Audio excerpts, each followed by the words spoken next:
Welcome to our genetic disorder presentation on Huntington's disease. Huntington's disease, or HD, is an inherited disease, which affects an estimated 3 to 7 individuals per 100,000. Related to Alzheimer's and Parkinson's disease, many who are affected experience chorea, an involuntary movement disorder. As the disease progresses, jerking and/or twitching movements become more pronounced, eventually impairing walking, speaking, and swallowing abilities. This disease is fatal. Psychologically, HD patients are also prone to irritability, depression, emotional and cognitive complications. These are all symptoms brought on by a progressive brain disorder in which the brain's nerve cells gradually break down. Inherited from a single gene defect, Huntington's disease is an autosomal dominant disorder trait, meaning that a person needs only one copy of the defective gene in order to develop the disorder. As the most common form of inherited neurodegenerative disease, an offspring has a 50% chance of developing the disease-causing mutation from birth if the parent is a carrier. There are two forms of Huntington's disease: adult-onset HD and juvenile HD. In adult-onset HD, symptoms usually occur midlife, and those diagnosed have life expectancy of 15 to 20 years post-onset. Juvenile HD is more aggressive, as it begins in childhood or adolescence and has a life expectancy of only 10 to 15 years post-onset. Regardless of the form, patients suffering from HD all have one thing in common: a mutation in the HTT gene. The HTT gene, which lies near the end of chromosome 4, provides instructions for synthesizing huntingtin, a soluble 3144 amino acid protein necessary in the brain. Specific functions for huntingtin is undocumented, but evidence states that at least some of the disease progression is due to a loss of function in the normal HTT protein. In all, HTT appears to play an important role in the nervous system. Notice the enlarged ventricles and reduced basal ganglia in the HD-affected brain.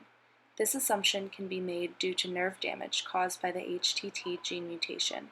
However, research suggests that HTT can increase cell survival and resistance to toxicity, and on the contrary, the absence of HTT proves lethal to an embryo.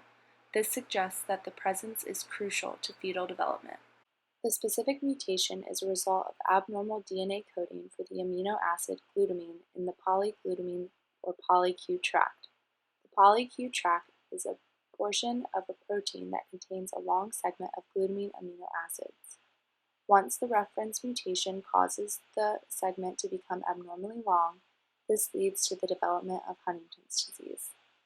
Elongation is contributed to excessive cytosine, adenine, and guanine, or CAG, trinucleotide repeat. Normal HTT contains 6 to 35 CAG repeats, while individuals affected by the disease, the segment is repeated 36 to over 120 times. Those with 36 to 39 CAG repeats may or may not develop the signs, but 40 or more repeats will more than likely develop a fatal case of Huntington's disease. In addition, the age of onset correlates inversely with the length of the CAG repeats. The greater the number of repeats, the earlier the age of the polyQ-dependent disorder. Once the long version of the huntingtin protein is produced, it aggregates and misfolds into smaller fragments. The smaller fragments, now considered toxic, bind together and accumulate in neurons, disrupting the normal functions of the nervous system. The eventual death of the neurons is the cause of HD. Before we continue to provide more information on Huntington's disease and our research, take a second to look over this slide containing Huntington disease facts.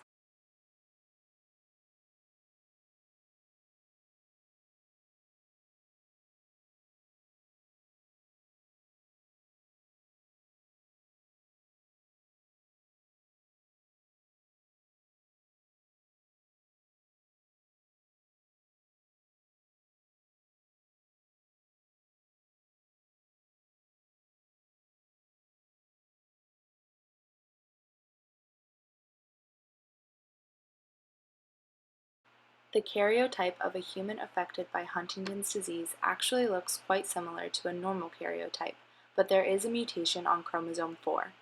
As mentioned earlier, a frameshift mutation causes the repeat of the CAG codon over 35 times in the HTT gene.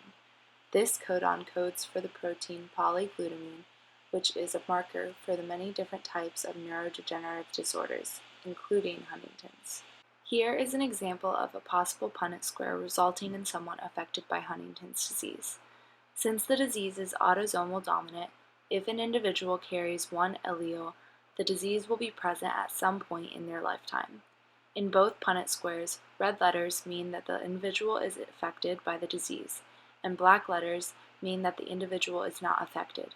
A capital H depicts a dominant allele, while a lowercase h is a recessive allele. The first Punnett square is an example of one parent being affected by Huntington's disease with two dominant alleles, making them homozygous dominant.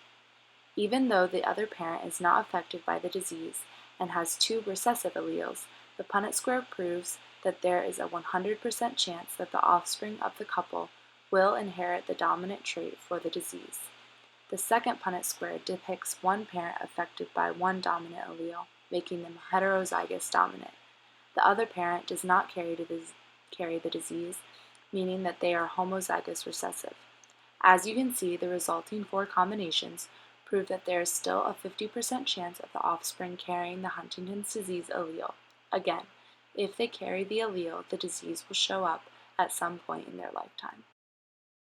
These pedigrees are another way to depict what the previous Punnett squares showed us, as well as other combinations of the dominant and recessive alleles for Huntington's disease. Pedigree charts are used to show how an allele can flow through family members throughout generations. The top of the pedigree shows the first generation of parents, with the male depicted as a square and the female depicted as a circle. Beneath their connection are their children.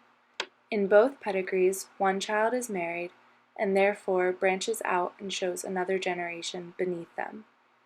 In the first pedigree, one parent is homozygous dominant and the other is homozygous recessive. Due to the gene's dominance, all four offspring will be heterozygous dominant and show the genotype for Huntington's disease. In the second pedigree, both parents are homozygous dominant with the Huntington's disease gene. Due to this, all of their offspring will have a 100% chance of being homozygous dominant. These pedigrees are only two examples of many that can be made from different combinations of dominant and recessive alleles. Interestingly, the dominance of this disease does not make it common. There are no known risks for Huntington's disease other than inheritance from a parent that carries the disease. Huntington's is considerably rare, as 1 in every 10,000 Americans carries the genotype for it as of 2017. According to the NIH, Huntington's disease affects an estimated 3 to 7 per 100,000 people of European ancestry. The disorder appears to be less common in some other populations, including people of Japanese, Chinese, and African descent. The Huntington's Society of Canada also reported that males and females have the same risk of inheriting Huntington's disease. Additional research has also found statistical data supporting a relationship between the age of disease onset and the duration of the illness. The clinical features of Huntington's disease are usually categorized by three types of disorders: movement, psychiatric, and cognitive. Movement disorders include involuntary jerking or writhing movements, muscle problems such as rigidity or muscle contracture, slow or abnormal eye movements, impaired gait, posture, and balance, and difficulty with the physical production of speech or swallowing. Psychiatric disorders can include feelings of irritability, sadness or apathy, social withdrawal, insomnia, fatigue and loss of energy, frequent thoughts of death, dying, or suicide. Finally, cognitive disorders involve difficulty organizing, prioritizing, or focusing on tasks, a lack of flexibility or the tendency to get stuck on a thought, behavior, or action, lack of impulse control that can result in outbursts, acting without thinking, and sexual promiscuity, lack of awareness of one's own behaviors and abilities, slowness in processing thoughts or finding words, and difficulty in learning new information. When symptoms occur before the age of 20, the disease is classified as juvenile Huntington's disease. These symptoms can be noticed through behavioral changes such as loss of previously learned academic or physical skills, rapid, significant drop in overall school performance, and behavioral problems, as well as physical changes like contracted and rigid muscles that affect gait, especially in young children, changes in fine motor skills that might be noticeable in skills such as handwriting, tremors or slight involuntary movements, and seizures. Founded in 2016, SBSK is a 501c3 organization that seeks to normalize the diversity of the human condition under the pillars of honesty, respect, mindfulness, positivity, and collaboration. By interviewing children with disability, they seek to educate audiences on life from their perspective. In this particular video, we meet Taya, who has been diagnosed with juvenile Huntington's disease. A lot of people are going to see this. What would you like to tell them? That I have juvenile Huntington's disease, and I'm always happy and smiling. Juvenile Huntington's disease is a neurological brain disease.